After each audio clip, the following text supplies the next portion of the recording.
Guys, and welcome back to Spider Monkey English Lessons. Today we're going to be talking about two more brand new homophone words in English. The two words I'm talking about is weather, W-E-A-T-H-E-R, and weather, W-H-E-T-H-E-R.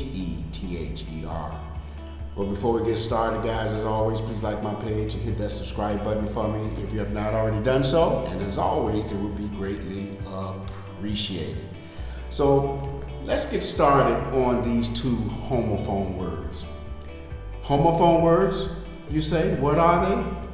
Well, as in my previous lessons about homophones, homophone words are words in English that sound similar, whether and weather, and they have two different meanings, totally two different meanings, and they also spell differently. So let's go over the first homophone word in English. Weather, W-E-A-T-H-E-R. Weather, what is weather? We talk about the weather every day, don't we? We talk about if it's going to rain outside. We talk about how sunny it is outside today.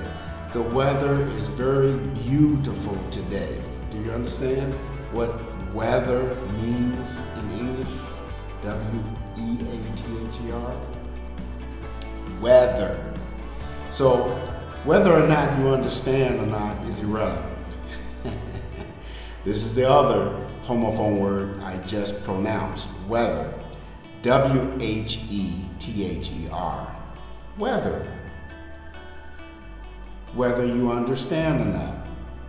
Would you rather play outside when the weather is nice? Or would you rather go outside when it's nice and sunny? I think you would prefer the latter. Go outside when it's nice and sunny. Well, guys, those are the two homophone words in English today, weather and weather. I hope you understood this quick English vocabulary lesson.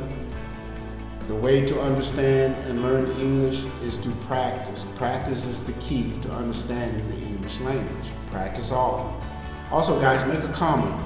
Please make a comment on my channel and let me know what you think of these English lessons that Spider Monkey English present to you.